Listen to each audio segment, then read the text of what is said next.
ଟି ଦିନରୁ ଆମେ ସମସ୍ତେ ଗୋଟିଏ କଥା ଶୁଣିଛନ୍ତି, କପାଳ ଲିଖନ କିଏ କରିବ ଆନ। ଭାଗ୍ୟରେ ଯାହା ଅଛି ତାହା ଅବଶ୍ୟ ସମସ୍ତଙ୍କୁ ଭୋଗିବାକୁ ପଡ଼ିବ। ଭବିତବ୍ୟକୁ କେବେ ବି ବଦଳାଇ ଦେଇ ହେବ ନାହିଁ। ଏହିସବୁ ଜିନିଷକୁ ଜାଣିଲା ପରେ ବେଳେବେଳେ ମଣିଷ କ'ଣ କରି ଜାଣିଛନ୍ତି, ଭାଗ୍ୟବାଦୀ ହୋଇଯାଏ। ଭାଗ୍ୟରେ ଯାହା ଅଛି ଯଦି ସେଇଆ ଘଟିବ ତେବେ ମୁଁ କର୍ମ କାହିଁ କରିବି। ମନକୁ ଅନେକ ଦ୍ୱନ୍ଦ୍ୱ ଆସେ। ତେଣୁ ଆଜି ଆମେ ଏ ଭିଡ଼ିଓ ମାଧ୍ୟମରେ ଜାଣିବା ଯେ ନିୟତିକୁ ବଦଳା ଯାଇପାରେ କି ନାହିଁ, ଭାଗ୍ୟରେ ପରିବର୍ତ୍ତନ ଅଣାଯାଇପାରେ ନାହିଁ କି ନାହିଁ, କି ଭବିତବ୍ୟକୁ ପରିବର୍ତ୍ତିତ କରିହୁଏ କି ନାହିଁ। ଏହା ଶୁଣିବା ପାଇଁ, ଏହା ଜାଣିବା ପାଇଁ ଏକ ସୁନ୍ଦର କାହାଣୀ ମୁଁ ଆପଣଙ୍କୁ କହୁଛି। ଏ କାହାଣୀଟି ଶୁଣିଲା ପରେ ଆପଣମାନେ ସମସ୍ତେ ଜାଣିଯିବେ ପ୍ରକୃତରେ ନିୟତିକୁ ବଦଳେଇ ହେବ କି ନାହିଁ। ଥରେ ଭଗବାନ ଭୋଳାନାଥ ଏବଂ ମା ପାର୍ବତୀ ବସିଥିଲେ ଏବଂ ତାଙ୍କ ଭିତରେ କଥୋପକଥନ ଚାଲିଥିଲା। ଏହି ସମୟରେ ମା ପାର୍ବତୀ ହଠାତ୍ ପ୍ରଶ୍ନ କରିଛନ୍ତି ଭଗବାନ ଭୋଳାନାଥକୁ ଯେ ନାଥ, ମୋ ମନକୁ ଏକ ପ୍ରଶ୍ନ ଆସୁଛି, ଯଦି କପାଳ ଲିଖନ କିଏ କରିବ ଆନ ସତ ହେଇଥାଏ, ତାହେଲେ ଲୋକମାନେ ଦେବାଦେବୀଙ୍କୁ ପୂଜା କାହିଁ କରିବେ, କର୍ମ କାହିଁ କରିବେ? ସେମାନେ କିଛି ନ କଲେ ତ ତାଙ୍କୁ ଯାହା ମିଳିବା କଥା ମିଳିଯାଆନ୍ତା। ସେମାନେ ବେକାରଟାରେ ପରିଶ୍ରମ କାହିଁ କରିବେ? ଏ କଥା ମୋ ମନକୁ ବାରମ୍ବାର ଏ ପ୍ରଶ୍ନ ଆସୁଛି। ମୁଁ ସେଥିପାଇଁ ବିବ୍ରତ ଅଛି। ମୋର ଟିକେ ମାର୍ଗଦର୍ଶନ କରନ୍ତୁ। ଏହା ଶୁଣିଲା ପରେ ଭଗବାନ ଭୋଳାନାଥ ହସି ଦେଇଛନ୍ତି। କହିଛନ୍ତି, ଦେବୀ, ମୁଁ ତୁମକୁ ପଦଟିଏ କଥା କହିଦେଲେ ତୁମର ବିଶ୍ୱାସ ହେବ ନାହିଁ। ତେଣୁ ମୁଁ ତୁମକୁ ଗୋଟେ ସୁନ୍ଦର କଥା ଶୁଣାଉଛି। ସେ କଥା ଶୁଣିଲା ପରେ ତୁମେ ତୁମ ପ୍ରଶ୍ନର ସମସ୍ତ ଉତ୍ତର ପାଇଯିବ। ଏହାପରେ ଭଗବାନ ଭୋଳାନାଥ ଆରମ୍ଭ କରିଛନ୍ତି ତାଙ୍କର କଥାକୁ। ଭଗବାନ ଭୋଳାନାଥ କହିଛନ୍ତି, ସୌରାଷ୍ଟ୍ରର ଗୋଟିଏ ଗାଁର କଥା। ସେ ଗାଁରେ ଗୋଟିଏ ନବଯୁବକ ଥିଲା। ପିତାମାତାଙ୍କ ପାଖରେ ବହୁତ ଧନ ସମ୍ପତ୍ତି ଥିଲା। ମାତ୍ର ଏ ପିଲାଟିର କେଉଁ ଆଡ଼କୁ ଆଗ୍ରହ ନଥିଲା। ଏ ପିଲାଟି କ'ଣ କରେ, ଲୋକଙ୍କୁ ସାହାଯ୍ୟ କରେ, ଲୋକଙ୍କ ସହିତ ହସେ ପଶେ, ମଜ ମଜଲିସରେ ଜୀବନ ବିତାଏ। ଖରାଦିନ ଆସିଲା, ତା ମନକୁ ଏକ ଭାବ ଆସିଲା ଯେ ଲୋକମାନେ ଏଇ ରାସ୍ତାରେ ଯାଉଛନ୍ତି, ପାଣି ଟିକେ ପିଇବା ପାଇଁ ହଇରାଣ ହେଉଛନ୍ତି, ମୁଁ ଯଦି ପାଣି ଯୋଗାଇ ଦିଅନ୍ତି, ଏ ଲୋକମାନଙ୍କର ତୃଷ୍ଣା ମେଟାଇ ପାରନ୍ତି, ତେବେ ଲୋକମାନେ ବହୁତ ଉପକୃତ ହୁଅନ୍ତେ। ଏହା ଭାବି ସେ ଗୋଟେ ପାନୀୟ ଜଳର ବ୍ୟବସ୍ଥା କରିବା ଆରମ୍ଭ କଲା। ପାନୀୟ ଜଳ ଆଣି ବାଟୋଇ ଘାଟୋଇ ସମସ୍ତଙ୍କୁ ପାନୀୟ ଜଳ ଦେଲା, ଯୋଗାଇ ଚାଲିଲା। ଏମିତି କିଛି ଦିନ ଗଲା। ଅନେକ ଆଡ଼ୁ ଅନେକ ଲୋକ ଆସନ୍ତି। ବାଟୋଇ ଘାଟୋଇ ସମସ୍ତେ ସେଠି ପାଣି ପିଅନ୍ତି ଏବଂ ତାପରେ ନିଜ ବାଟରେ ସମସ୍ତେ ଚାଲିଯାଆନ୍ତି। ଏ ପିଲାଟି ଅନେକ ଦିନ ଏମିତି ପାଣି ଦେଉ ଦେଉ ଦେଖିଲା ଯେ 4 ଜଣ ଲୋକ ସେମାନେ ଏକାଠି ଆସୁଛନ୍ତି, ପାଣି ପିଉଛନ୍ତି ଏବଂ ଯାଉଛନ୍ତି ପ୍ରାୟ ପ୍ରତ୍ୟେକ ଦିନ। କିନ୍ତୁ ଏ ଯୁବକ ଜଣକ ଜାଣିବାକୁ ପାଇଲା ଯେ ବ୍ୟକ୍ତିମାନେ ଆମ ଅଞ୍ଚଳର ନୁହନ୍ତି। ଦିନେ ଏ ବ୍ୟକ୍ତି ଜଣକ କଥୋପକଥନ ଆରମ୍ଭ କରିଛି ଏଇ 4 ଜଣଙ୍କ ସହିତ। ଡାକିଛି, ଭାଇ, ଆଜିକି ଅନେକ ଦିନ ହେଲା ଦେଖୁଛି ଆପଣମାନେ ଆସୁଛନ୍ତି, ପାଣି ପିଉଛନ୍ତି ଏବଂ ଯାଉଛନ୍ତି, କିନ୍ତୁ ଆପଣ ମୋ ଅଞ୍ଚଳର ନୁହନ୍ତି। କାରଣ ଅଞ୍ଚଳର ଆଖପାଖ ଅଞ୍ଚଳର ପ୍ରାୟତଃ ଅଧିକାଂଶ ଲୋକଙ୍କୁ ମୁଁ ଜାଣେ, କିନ୍ତୁ ଆପଣ ମୋ ଅଞ୍ଚଳ ନୁହନ୍ତି। ତେଣୁ ଦୟାକରି କୁହନ୍ତୁ, ଆପଣମାନେ କିଏ, କାହିଁକି ଆସୁଛନ୍ତି, କୁଆଡ଼େ ଯାଉଛନ୍ତି? ଏ ବ୍ୟକ୍ତିମାନେ ହସି ଦେଇଛନ୍ତି ଏବଂ କହିଛନ୍ତି, ଆମେ ଆମର ପରିଚୟ ତୁମକୁ ଦେଇପାରିବୁ ନାହିଁ, କାରଣ ଆମେ ସମସ୍ତେ ନିୟମରେ ବନ୍ଧା। ଆମେ ଆମର ଯଦି ପରିଚୟ ତୁମକୁ ପ୍ରଦାନ କଲୁ, ତାହେଲେ ଆମେ ଆମ ଜୀବିକା ସହିତ ଖେଳ ଖେଳିଲୁ। ଯୁବକ ଜଣ କହିଛି ଯେ ମୁଁ ହେଉଛି ଆପଣଙ୍କର ଜଣେ ବନ୍ଧୁ ପରି। ଆପଣଙ୍କ ସେବାରେ ମୁଁ କେବେ ତ୍ରୁଟି କରିନାହିଁ। ତେଣୁ ସେ ସମ୍ପର୍କ ଦୃଷ୍ଟିକୋଣରୁ ମୁଁ ଆପଣମାନଙ୍କୁ ପ୍ରଶ୍ନ କରୁଛି ଯେ ଜାଣିବାକୁ ଚାହୁଁଛି ଯେ ଆପଣମାନେ କିଏ? ଏ ବ୍ୟକ୍ତିମାନେ ବାଧ୍ୟ ହୋଇ କହିଛନ୍ତି, ଠିକ୍ ଅଛି, ତୁମେ ଯଦି ଚାହୁଁଛ ଶୁଣିବାକୁ ତାହେଲେ ଶୁଣ, କିନ୍ତୁ କାହାରି ଆଗରେ କଥା ପ୍ରକାଶ କରିବ ନାହିଁ। ଆମେ ହେଉଛୁ ଯମଦୂତ।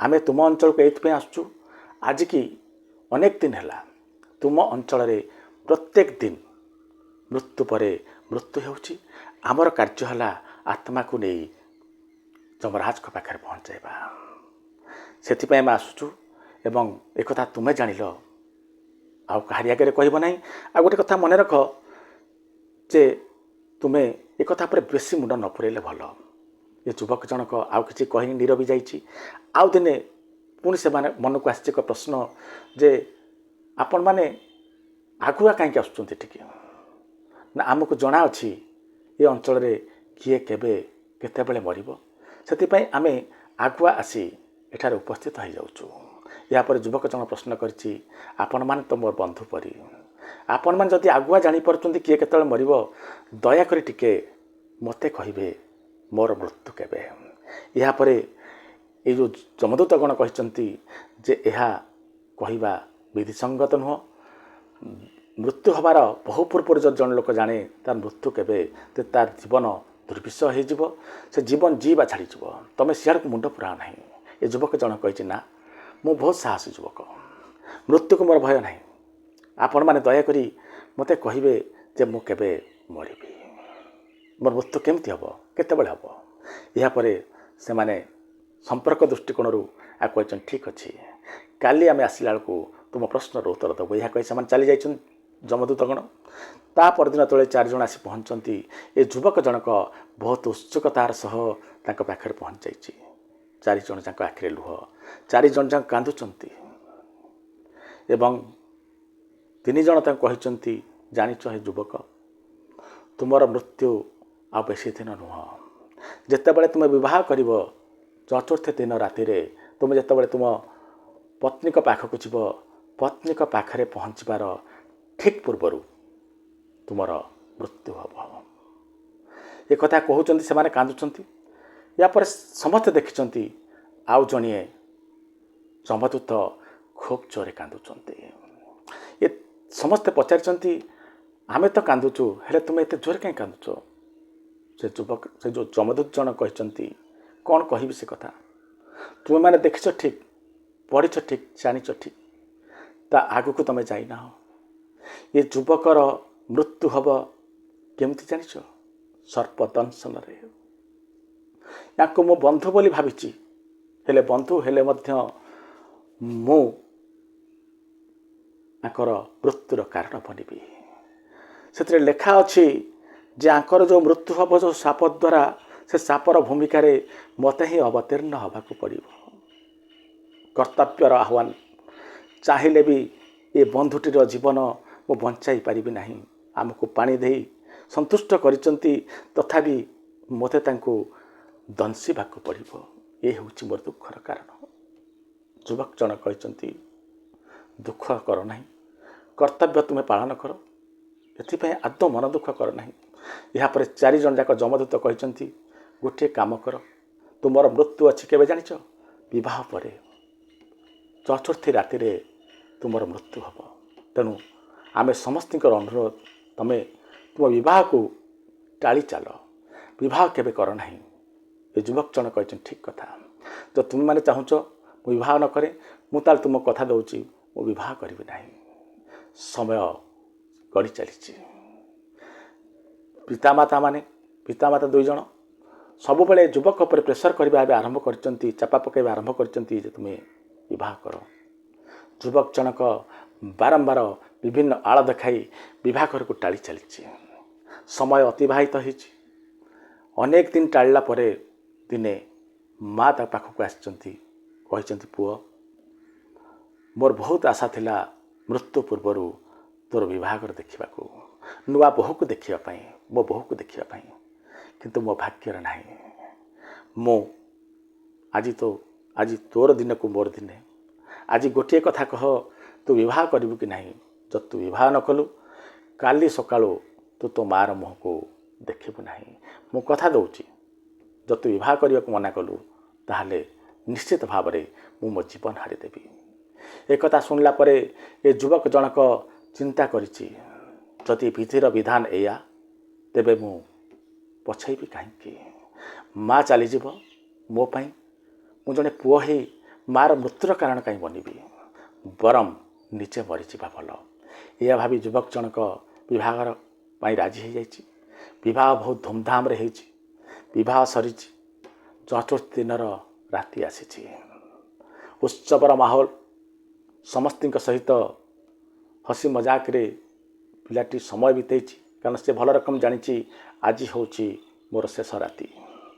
ଇଚ୍ଛା ନଥିଲେ ବି ଶେଷ ସମ୍ପର୍କ ଯୋଡ଼ିବା ପାଇଁ ଚେଷ୍ଟା କରିଛି।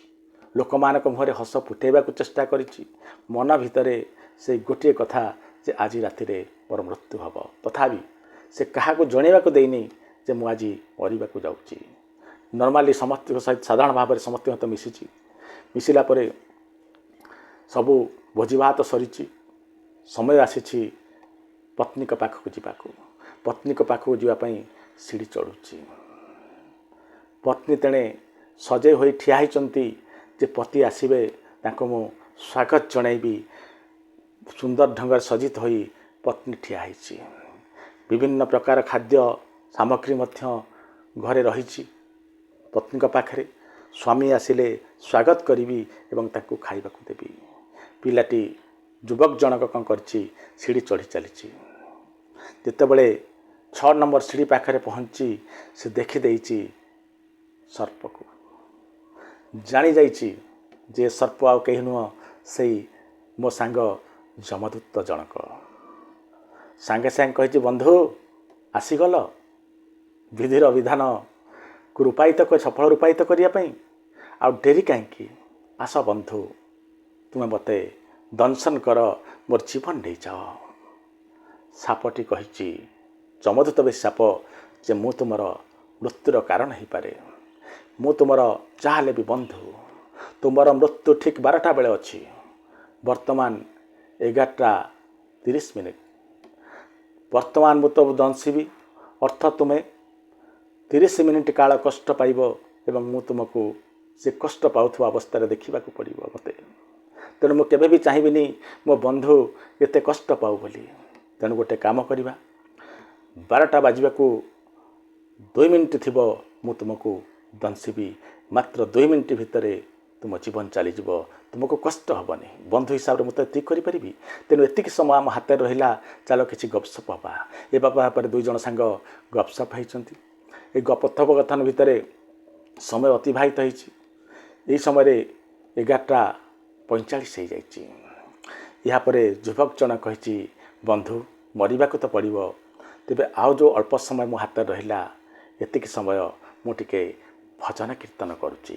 କାରଣ ଗଲା ଆଇଲା ବେଳେ ଯଦି ଭଗବାନଙ୍କୁ ଡାକେ, ହୁଏତ ମୋର ତ୍ରାହି ହେଇଯାଇପାରେ ମୋ ଜୀବନ। ଏହାପରେ ଭଜନ କୀର୍ତ୍ତନ ଆରମ୍ଭ କରି ଯୁବକ ଜଣକ ଏ ସାପ ବେଶରେ ଯେଉଁ ଯମଦୂତ ଅଛନ୍ତି ସେ ଅପେକ୍ଷା କରି ରହିଛନ୍ତି। ପତ୍ନୀ ଉପରେ ଥାଇ କାନଡେରେ ଶୁଣୁଛନ୍ତି ସବୁ କଥା, ଜାଣିପାରିଛନ୍ତି ଯେ ମୋ ସ୍ୱାମୀ କାଳ ସହିତ କଥା ହେଉଛନ୍ତି। ଆଉ ଅଳ୍ପ ସମୟର ବ୍ୟବଧାନ, ୟାପରେ ମୋ ପତିଙ୍କର ଜୀବନ ଯିବ, ମୋ ସୀମାନ୍ତର ସିନ୍ଦୁର ଲିଭିଯିବ, ମୋ ଜୀବନ ବିପର୍ଯ୍ୟସ୍ତ ହୋଇଯିବ। ମୋତେ ବିଧବା ହେଇ ବଞ୍ଚିବାକୁ ପଡ଼ିବ। ଆଖିରେ ଆଖିଏ ଲୁହ, ଛାତି ହେଉଛି କୋହଭରା ଛାତି। ଏ ଭିତରେ ପତ୍ନୀ ଜଣକ ଅପେକ୍ଷା କରିଛନ୍ତି ସେ ଅନାଗତ ଭବିଷ୍ୟତକୁ। ଅପେକ୍ଷା କରି ରହିଛନ୍ତି କେଉଁଠି, ଘରେ ନିଜ ରୁମ୍ରେ। ସବୁ କଥା ଜାଣି ଯାଇଛନ୍ତି କ'ଣ ଘଟିବାକୁ ଯାଉଛି ମୋ ସହିତ। ଏ ସମୟରେ ଆଉ ଗୋଟେ ଘଟଣା ଘଟିଛି। ଆଉ ଗୋଟେ ଘଟଣା କ'ଣ ଘଟିଛି, ଜଣେ ସେ ଗାଁର ଗରିବ ପରିବାର ବାପାଟିଏ ତା ଝିଅକୁ ଆଣି ପାଖରେ ରଖିଛି ଏବଂ ଝିଅଟି ପ୍ରସବ ବେଦନାରେ ଆଉଟ ଫାଉଟ ହେଉଛି। ହଠାତ୍ କ'ଣ ହେଇଛି, ସେ ଝିଅଟି ଗୋଟିଏ ପୁତ୍ର ଜନ୍ମ କରିଛି। ଜନ୍ମ କଲାକ୍ଷଣି ଚିତ୍କାର କରିଛି, ବାପା ବହୁତ କଷ୍ଟରେ ପୁଅଟି ଜନ୍ମ ହେଇଛି। ଏ ଜନ୍ମ ହେଲା ପରେ ମୋତେ ବହୁତ ଭୋକ ହେଉଛି, ଯାହା ହେଲେ ମୋତେ କିଛି ଖାଦ୍ୟ ଦିଅନ୍ତୁ। ଯଦି ଖାଦ୍ୟ ନ ମିଳିଲା ତାହେଲେ ହୁଏତ ମୋ ଜୀବନ ଚାଲିଯାଇପାରେ। ଏ ବୁଢ଼ା ବ୍ୟକ୍ତି ଜଣକ, ଗରିବ ବ୍ୟକ୍ତି ଜଣକ ଅସ୍ତବ୍ୟସ୍ତ ହୋଇ ଘର ସାରା ଖୋଜି ଚାଲିଛି, କେଉଁଠି କିଛି ପାଇନାହିଁ ଝିଅକୁ ଦେଇ ତାର କ୍ଷୁଧା ମେଣ୍ଟାଇବା ପାଇଁ, ତାର ଭୋକ ମେଣ୍ଟାଇବା ପାଇଁ। ଏବଂ ଦୁଃଖରେ ମ୍ରିୟମାଣ ହୋଇ ଏ ବୃଦ୍ଧ ବ୍ୟକ୍ତି ଜଣକ କହିଛି, ମାରେ ଘରେ କିଛି ନାହିଁ, ସମୟ ଏତେ ହେଲାଣି ରାତି, ଏତେବେଳେ କିଏ ମୋତେ ଖାଇବାକୁ ଦେବ, ମୁଁ ଖାଦ୍ୟ କେଉଁଠୁ ଆଣିବି, ତ ଜୀବନ ବଞ୍ଚାଇବି ମୁଁ ଜାଣିପାରୁନାହିଁ। ଏହାପରେ ବାଧ୍ୟ ହୋଇ ବୃଦ୍ଧ ବ୍ୟକ୍ତି ଜଣକ ପାଦ କାଢ଼ିଛି ବାହାରକୁ। ଜାଣିଛି ଖାଦ୍ୟ ମିଳିବାର ସମ୍ଭାବନା ନାହିଁ, ତଥାପି ଶେଷ ଚେଷ୍ଟା କରିବା ପାଇଁ ବାହାରକୁ ଆସିଛି। ବାହାରକୁ ଆସିକି ଗାଁର ଯେଉଁ ଛକରେ ଚିତ୍କାର କରିଛି ଜୋରେ, ମୋତେ କେହି ଖାଦ୍ୟ ଦେଇପାରିବ କି? ମୋ ଝିଅ ଖାଦ୍ୟ ଚାହୁଁଛି, ଖାଦ୍ୟ ନ ମିଳିଲେ ହୁଏତ ତା ଜୀବନ ଚାଲିଯାଇପାରେ।